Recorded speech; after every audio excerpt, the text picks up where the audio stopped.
Praise the Lord. जय मसीह की। प्रभु यीशु मसीह के नाम से एक बार फिर मैं आप सबका स्वागत करता हूं। परमेश्वर का मैं शुक्रिया अदा करता हूं कि परमेश्वर ने ये सुंदर मौका दिया कि एक बार फिर मैं परमेश्वर के वचन से आपसे बात कर सकूं। आज जिस विषय पर मैं आपसे बात करना चाहता हूं वो है मसीह जीवन में आज़ादी का क्या मतलब है। मनुष्य शुरू से ही आज़ादी में जीना चाहता है। अगर हम अपने बच्चों को देखें तो वो भी हमेशा चाहते हैं कि हम आज़ादी का जीवन जिएं। और जब बच्चे बड़े हो जाते हैं और माँ बाप से दूर हो जाते हैं और अपनी ज़िंदगी खुद जीने लगते हैं तो कई बार जब वो पूरी तरह से आज़ाद हो जाते हैं तो कई बार वो इस आज़ादी का मिसयूज़ करने लगते हैं। ये सामाजिक जीवन में होता है, ये संसारिक जीवन में होता है और ये ही आत्मिक जीवन में होता है कि जो आज़ादी देने के लिए यीशु मसीह हमारे जीवन में आए, जो आज़ादी उन्होंने हमें दी जब उन्होंने क्रूस पर अपने आप को बलिदान किया। तो जब हम वो आज़ादी अपने जीवन में पा लेते हैं और हम आज़ाद हो जाते हैं तो कई बार हम देखते हैं कि मसीह उस आज़ादी का भी मिसयूज़ करते हैं, क्योंकि वो नहीं समझ पाते कि इस आज़ादी में यीशु मसीह ने हमें दी है, इसके लिए उसने एक बाउंड्रीज ठहराई है और जब तक उन बाउंड्रीज में हम हैं तभी तक ये आज़ादी हमारे लिए आशीष है। अगर हम वो बाउंड्रीज क्रॉस करते हैं तो हमारे जीवन में हम वापस उस दासत्व में जा सकते हैं। इसलिए पौलुस कहता है गलतियों 5:1 में, मसीह ने स्वतंत्रता के लिए हमें स्वतंत्र किया है, अतः इसी में स्थिर रहो और दासत्व के जुए में फिर ना जूतो। यहाँ पौलुस इस वचन में दो बातों का जिक्र कर रहा है। वो कह रहा है कि परमेश्वर ने हमें जो आज़ादी दी है, जो हमें स्वतंत्र किया है, तो कह रहा है अब इसमें स्थिर रहो।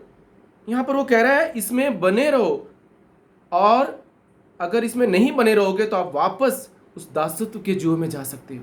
यानी कि एक आज़ाद मसीह, एक दासत्व में फंसे हुए मसीह। आज हमें अपने जीवन में देखना है कि हम कौन से मसीह हैं। हमें जो आज़ादी यीशु मसीह ने दी है उस क्रूस पर, हम उस आज़ादी में जी रहे हैं या आज भी उस संसार की गुलामी में जी रहे हैं। जानते जब ब्रिटिशर्स ने हमारे देश पर उन्होंने कब्जा किया और कई सालों रूल किया तो बहुत सारे लोगों ने इस देश की आज़ादी के लिए अपने आप को बलिदान किया। बहुत सारे लोगों ने मेहनत की और ये आज़ाद देश में जो आज हम रह रहे हैं इसके लिए बहुत सारे लोगों ने बलिदान दिया। उसी तरह हमारे पापों की गुलामी से, उस दासत्व के जुए से जिसमें हम फंसे हुए थे, यीशु मसीह आए और उन्होंने उस दासत्व के जुए से हमें आज़ाद किया। आज हम जो मसीह हैं वो यीशु पर विश्वास करते हैं और इस विश्वास के द्वारा हम उस आज़ादी को हम प्राप्त करते हैं जो यीशु मसीह ने उस क्रूस पर बलिदान देकर मेरे और आपके लिए जो कीमत चुकाई है। यहाँ पौलुस जब गलतियों की कलीसिया को देखता है, उन्होंने ये पत्री लिख रहा है, वो देखता है कि यहाँ पर ये लोग यीशु मसीह पर विश्वास करने के बाद एक नया जीवन पाते हैं, पर उसके बाद फिर पुरानी वो परंपराओं की ज़िंदगी वो जीने के लिए उनकी चाह जागती है, वापस वो उसमें जीना चाहते हैं। पौलुस उनसे कहता है यीशु ने तुम्हें आज़ादी दी है सिर्फ उस पर विश्वास करने से, तो तुम वापस क्यों उन परंपराओं में जाना चाहते हो। अगर गलतियों की पुस्तक के उसके 4 अध्याय में पढ़ें तो वहां पर पौलुस कहता है मुझे तुम्हारे बारे में चिंता होती है। वो कहता है पहले संसार की आदि शिक्षा के वश में होकर तुम दास बन गए थे, पर जब समय पूरा हुआ तो परमेश्वर ने अपने पुत्र को भेजा जो स्त्री से जन्मा और व्यवस्था के अधीन हुआ, ताकि व्यवस्था के अधीनों को मोल लेकर छुड़ाए। वो व्यवस्था के अधीन उत्पन्न हुआ ताकि व्यवस्था के अधीनों को मोल लेकर छुड़ाए। वो कहता है इसलिए अब तुम दास नहीं, अब तुम पुत्र हो। और यहाँ पर वो उन्हें एक दो उदाहरण देता है, अब्राहम का, सारा का और हाजिरा का। वो कहता है अब्राहम के 2 पुत्र हुए, पर एक दासी से और एक स्वतंत्र स्त्री से। और वो कहता है यदि तुम अपने जीवन में केयरफुल नहीं रहे तो तुम प्रतिज्ञा की संतान से वापस दासत्व में जा सकते हो। वो कह रहा है तुम प्रतिज्ञा के वारिस हो, पर अगर तुम आज्ञाकारी होकर उसकी नहीं सुनते तो वापस तुम दासत्व में जा सकते हो। आइए आज हम अपने जीवन में जांचें, और ये हर दिन हमें जांचने की ज़रूरत है कि जो आज़ादी यीशु मसीह ने हमें दी है तो क्या हम सच में आज़ाद हैं। पौलुस एक तरफ सारा और इसहाक को रखता है और एक तरफ हाजिरा और इश्माइल को रखता है। वो मसीह विश्वास को 2 कैटेगरी में बता रहा है, एक मसीह जो स्वतंत्र हैं, एक मसीह जो फिर दासत्व में आ गए हैं। ये पौलुस इन बातों को इनके साथ जोड़ रहा है। वो कहता है अगर यीशु मसीह पर विश्वास करने से उसके बाद अब भी तुम पुरानी वो जिंदगियों में जीते हो, उन्हीं विधियों में जीते हो, तो तुम वापस दासत्व में जा सकते हो। वो कहता है यीशु पर विश्वास करते हैं तो हम आत्मा के द्वारा चलाए जाते हैं। वही सच में सच्ची आज़ादी है। उस अपनी आज़ादी को कहता है सुरक्षित रखो, उसकी आत्मा के द्वारा चलाए चलो, ताकि वापस उस दासत्व के जुए में ना जूतो। गलतियों 4:28 में वो कहता है भाइयों, हम इसहाक के समान प्रतिज्ञा की संतान हैं। हम प्रतिज्ञा के संतान हैं, हमारा जन्म आत्मा के द्वारा हुआ है, हम उसके राज्य के हैं, हम आज़ाद हैं यीशु मसीह के द्वारा। यहाँ पर जब हम यीशु पर विश्वास करते हैं तब हम प्रतिज्ञा की संतान बन जाते हैं, और हमारा जन्म आत्मा के द्वारा होता है। हमारी पहचान उस स्वर्ग में है। अब हम किसी विधियों के लेख के अधीन नहीं, अब हम किसी व्यवस्था के अधीन नहीं। इसलिए पौलुस गलतियों की कलीसिया को कहता है गलतियों 5:1 में, मसीह ने स्वतंत्रता के लिए तुम्हें स्वतंत्र किया है, इसमें स्थिर रहो, इसमें बने रहो, ताकि फिर उस दासत्व के जुए में ना अपने आप को जूतो। वो कहता है यीशु पर विश्वास करने के बाद तुम्हें आज़ादी मिली है, फिर वापस वो दोहरी जिंदगी मत जियो। और क्या है ये आज़ादी? किन बातों से यीशु ने हमें आज़ाद किया है? पौलुस कहता है प्रेरितों की पुस्तक उसके 13वें अध्याय के 38 और 39 वचन में, इसलिए हे भाइयों तुम जान लो कि इसी के द्वारा पापों की क्षमा का सुसमाचार तुम्हें दिया जाता है, और जिन बातों में तुम मूसा की व्यवस्था के द्वारा निर्दोष ठहर सकते थे, उन्हीं सब में हर एक विश्वास करने वाला उसके द्वारा निर्दोष ठहरता है। वो कह रहा है मूसा की व्यवस्था के द्वारा जिन बातों में निर्दोष तुम नहीं ठहर सकते थे, हर एक विश्वास करने वाला उसके द्वारा निर्दोष ठहर सकता है। हम कैसे निर्दोष ठहरे हैं? हम यीशु पर विश्वास करके निर्दोष ठहरे, और कोई बात नहीं। इसलिए वो कह रहा है अब कोई बात को इसके बीच में मत आने दो, अब वापस उस दासत्व में मत जाओ जिन बातों से यीशु ने मुझे और आपको आज़ाद किया है। किन बातों से आज़ाद किया है? उसने हमें पापों से आज़ाद किया है, उसने हमारे पापों की उस गिल्ट से, उस गलानी से हमें आज़ाद किया है, उसने हमें रीति रिवाजों से आज़ाद किया है, उसने पापों की सज़ा से आज़ाद किया है, अपने लहू से धोकर मुझे और आपको शुद्ध किया है। और ये आज़ादी जो हमें मिली है, तो उसके बाद हमें क्या मिला है? अब हमें ये हक मिला है कि अब हम उसे अब्बा पिता कहकर पुकार सकते हैं। अब कभी भी हम अपनी हर एक ज़रूरत के लिए अपने पिता को पुकार सकते हैं। और सिर्फ इतना नहीं, वो कहता है दूसरी बात कि अब हम उसके पास, उसके अनुग्रह के सिंहासन के पास कभी भी जा सकते हैं।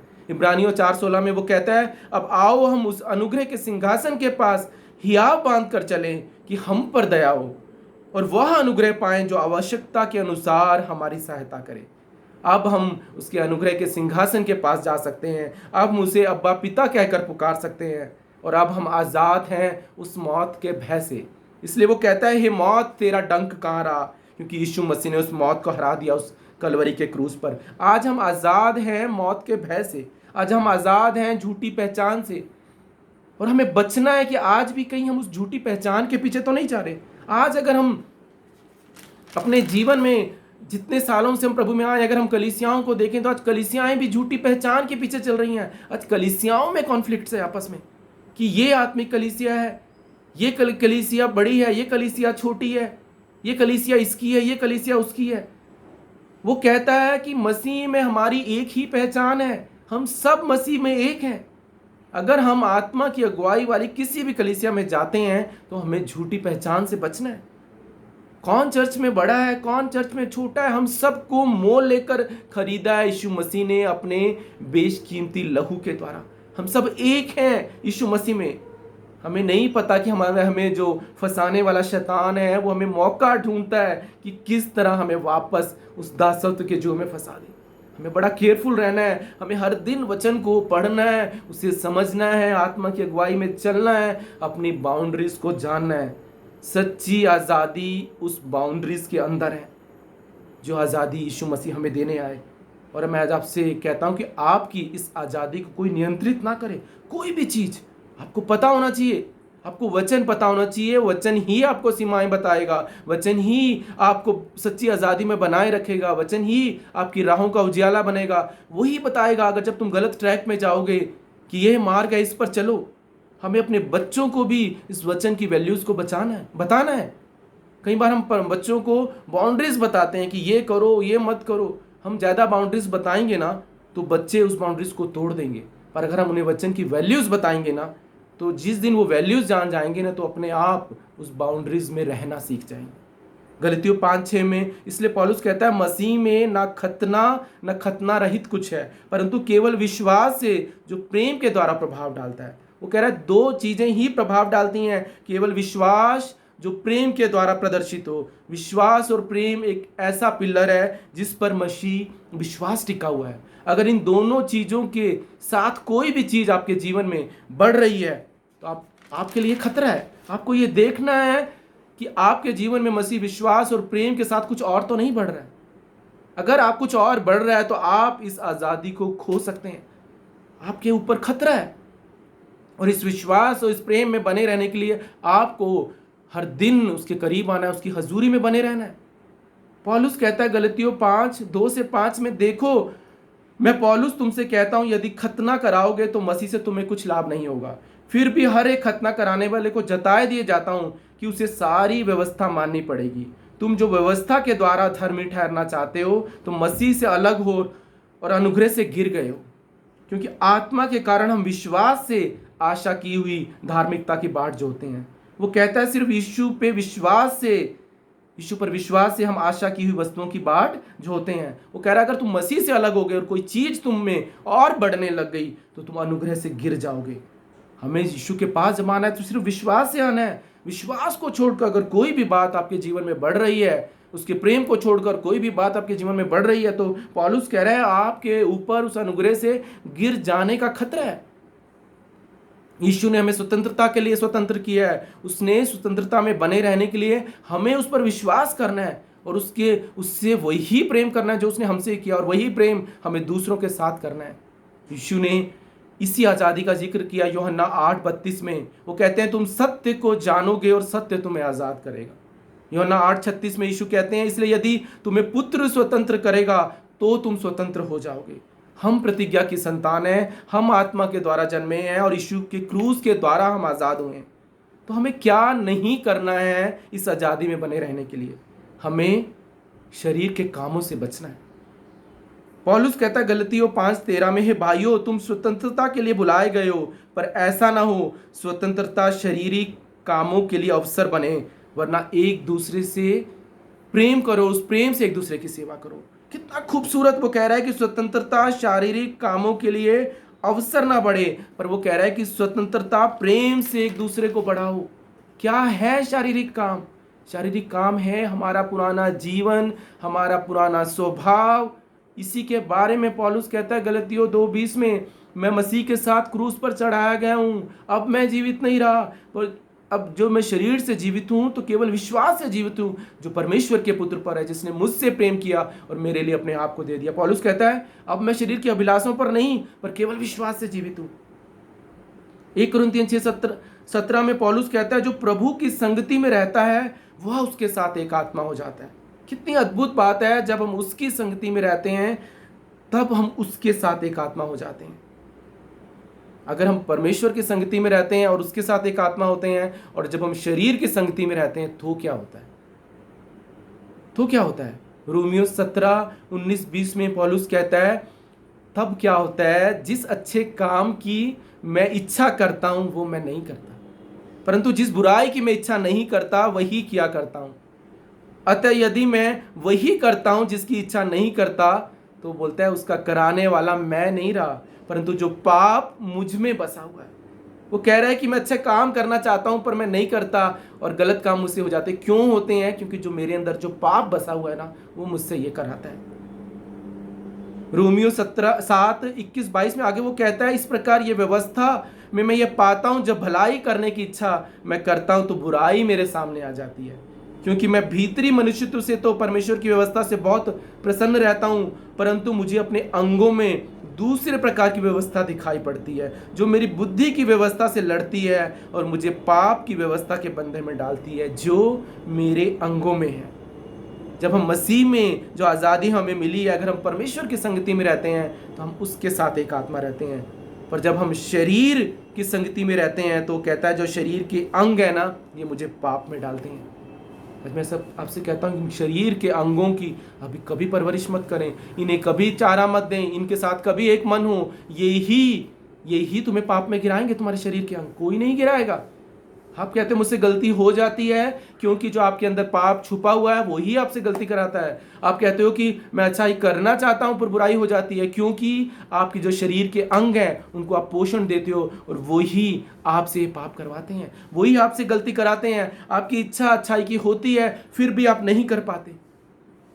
और ये चीज परमेश्वर ने हमें खुद दी है कि हम अपनी मर्जी से उसका आज्ञाकारी होना है, उस परमेश्वर की अनुग्रह की मदद से हमें स्व इच्छा से करना है। मसीह आजादी पापों से आजादी है, ना कि पाप के लिए आजादी है। हमें ये बात समझनी है। किसे ये डिसीजन लेना है? मुझे और आपको ये डिसीजन लेना है। हमें आत्मा के द्वारा चलना है, ना कि शरीर की अभिलाषाओं के द्वारा। और ये हमें खुद की स्व इच्छा से करना है। इसलिए पौलुस कह रहा है 2 तीमुथियुस 2:4 में, जब कोई योद्धा लड़ाई पर जाता है तो वो इसलिए कि अपने भर्ती करने वाले को प्रसन्न करे और अपने आप को संसार के कामों में नहीं फंसाता।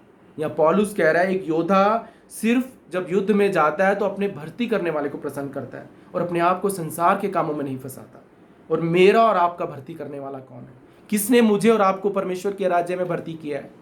उस यीशु मसीह ने उस कलवरी के क्रूस पर अपना लहू देकर मुझे और आपको खरीदा, उस परमेश्वर के राज्य में उसने भर्ती किया है। तो हमारा क्या काम है?